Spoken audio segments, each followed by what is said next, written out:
On Friday, United Nations Security Council called for an increase that helps desperate civilians in the Gaza Strip, and an intensive diplomatic drowning of approximately 1 week, aiming to prevent U.S. not to prevent measures, ended. On insistence United States, last version of measure did not immediately demand a ceasefire by skipping previous language to insist on urgent suspension hostilities. However, to provide complete, fast, safe unspoiled human access, called for emergency and expanded humanitarian aid pauses corridors. It was unclear how it would affect the current struggle in Gaza, where approximately 20,000 Palestinians were killed in Israeli airstrikes and ground operations.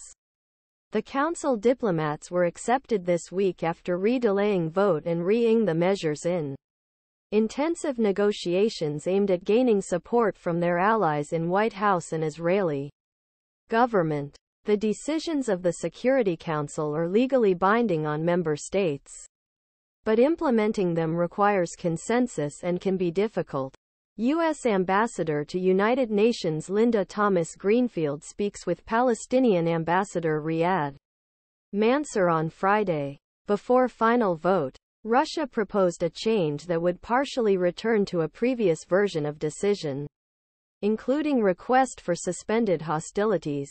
But U.S. vetoed this change. The decision of U.S., which is only Arab country in 15-member council, called called Gaza to allow use of all existing routes için for aid delivery during Hamas attack Israel. He demands immediately released all hostages kidnapped. UN officials.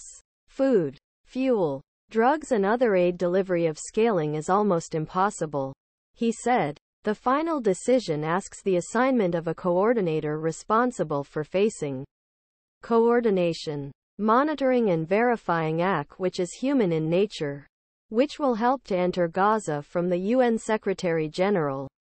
The United States argued that Israel should be involved in process of making it applicable, and rejected an earlier decision version of the U.S., which was responsible for supervising U.S. for aid and other escape shipments.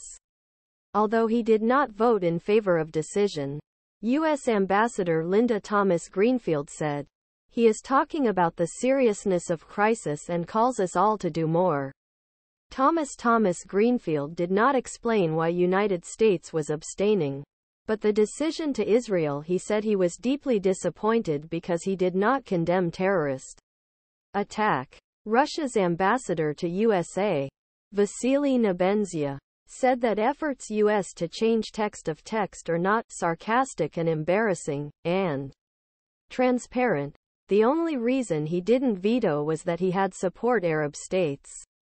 The UN Secretary-General António Guterres said the decision hopes that the decision people realize humanitarian ceasefire is really effective if we really want humanitarian aid to be effective.